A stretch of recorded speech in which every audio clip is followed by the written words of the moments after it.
चं खोटं. खूप वर्षांपूर्वी कोण्या एका शहरात एक परिवार राहत होता. त्या परिवारात आई वडिलांशिवाय 7 वर्षांची मीनाक्षी आणि 8 वर्षांचा मनीष पण राहत होता. मनीष आणि मीनाक्षी दोघंही खूप खोटं बोलायचे. ते दोघं प्रत्येक गोष्टीत खोटं बोलायचे. हे घे, तू पण घे. मुलांनो, हे काय करताय? हा आवाज कसला येतोय? मला वाटतं आई बाबा येत आहेत. आता आपण काय करायचं? तेच जे आपण नेहमी करतो. सगळे कपडे असे विस्कटलेले का आहेत? तुम्ही दोघांनी रूमचा काय हाल केला आहे? पण आम्ही काहीच नाही केलं. हो आई, खिडकीतून काही माकडं घरात आली आणि हे सगळं त्यांनीच केलंय. अशा प्रकारे ती दोघं प्रत्येक गोष्टीत खोटं बोलायची. आई वडील त्यांच्या या सवयीमुळे खूपच त्रासात होते. एके दिवशी आई बाबा कुठल्या तरी कामानिमित्त बाहेर गेले होते आणि मुलं घरात एकटी होती. ती दोघं आपल्या खोलीत बसून शाळेचा अभ्यास करत होती. तेव्हा त्यांना बाहेरच्या खोलीतून काहीतरी पडल्याचा आवाज ऐकायला आला. दादा, आपल्या हॉलमधून हा आवाज कसला येतोय? मला वाटतं घरात चोर घुसलेत. चोर? आता आपण काय करायचं? घरात आई बाबा पण नाहीये. हळू बोल.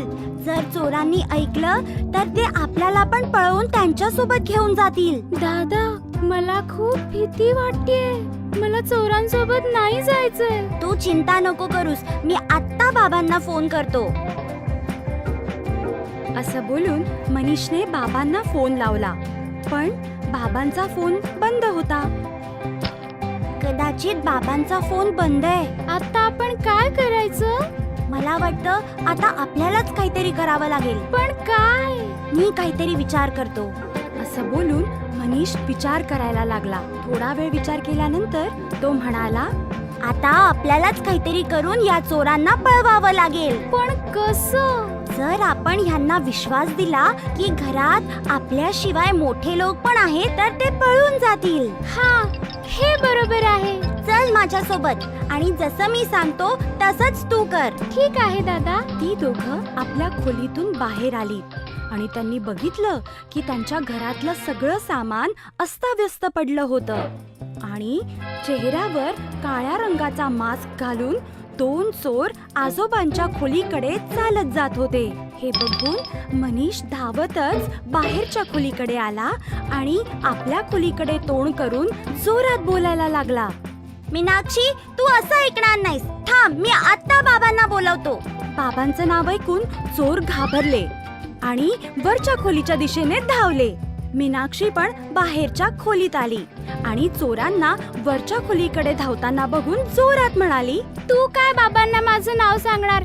थांब, मी आत्ता आजोबांना वरून बोलवते. आजोबांचं नाव ऐकून चोर घाबरले आणि स्वयंपाकघराकडे धावायला लागले. यावर एकदा पुन्हा मनीष जोरात ओरडून म्हणाला, आजोबा काय करणार आहेत? थांब, मी आत्ता स्वयंपाकघरातून आजीला बोलवतो. तीच तुला नीट समजावेल. यावर चोर घाबरून सोफ्याच्या मागे लपले. तू तर म्हणाला होतास की लहान मुलाच्या ऐवजी घरात कोणीच नाहीये. इथे तर सर्वच आहेत. मी घरातल्या सर्व मंडळीला घरातून बाहेर जाताना माझ्या डोळ्याने पाहिलं. कळत नाही ते परत कसे आले. आता आपण काय करायचं? चल पळून जाऊया. असं बोलून दोन्ही चोर दरवाजाकडे धावायला लागले.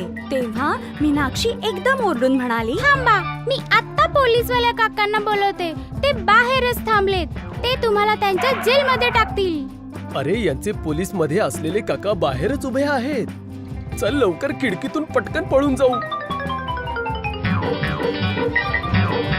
असं बोलून दोन्ही चोर खिडकीतून उडी मारून पळून गेले.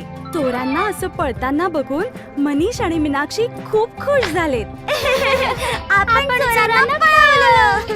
तेव्हाच त्यांचे आई बाबा सुद्धा परत आले. घरातलं सगळं सामान अस्ताव्यस्त पडलेलं पाहून आई रागात म्हणाली, घराची ही अवस्था कोणी केली? मुलांनी आई वडिलांना सगळी घडलेली हकीकत सांगितली. आई, हे सगळं आम्ही केलं. हो आई, घरात 2 चोर घुसले होते. महागड्या वस्तू शोधण्यासाठी त्यांनीच हे सगळ्या वस्तू इकडे तिकडे टाकल्या. अच्छा, पण मला तर कोणीच चोर दिसत नाहीये. हो, कुठे आहेत ते चोर? चोरांना तर आम्ही पळवून लावलं.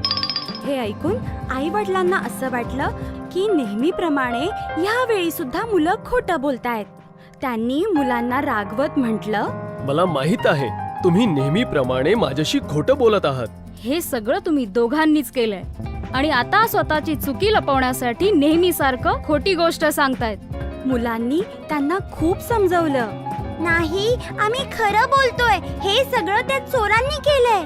आम्ही खोटे नाही बोलत आहोत. पण आई बाबांनी त्यांचं बोलणं ऐकलंच नाही. तुम्ही दोघं शिक्षेपासून वाचण्यासाठी खोटं बोलताय, पण यावेळी तुम्हाला शिक्षा नक्की मिळेल. आणि तुमची शिक्षा ही असेल की तुम्ही आता हे सगळं व्यवस्थित करणार. असं बोलून आई वडील आपल्या खोलीत निघून गेले.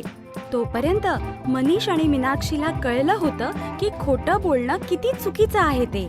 त्यांच्या डोळ्यात पाणी आलं. ते दोघं रडताना म्हणाले, आपल्या खोट्या बोलण्याच्या सवयीमुळे आई बाबांना आपल्यावर विश्वास बसत नाहीये. कदाचित खोटं बोलल्याने असंच होतं. आणि त्यानंतर त्या दोघांनी ठरवलं की आजपासून आपण कधीच खोटं नाही बोलायचं. अशा प्रकारे मनीष आणि मीनाक्षीला त्यांची शिकवण मिळाली आणि त्यानंतर ते कधीच खोटं बोलले नाही. तर मुलांनो, या गोष्टीवरून आपल्याला ही शिकवण मिळते की आपण कधीच खोटं बोलू नये.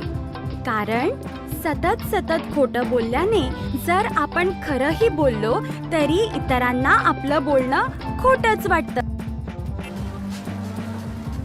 हाय, मी आहे शायनी. जर तुम्हाला मला असंच पाहायला आवडत असेल तर हा व्हिडिओ नक्की शेअर करा आणि हो, हा चॅनलही सबस्क्राईब करायला विसरू नका.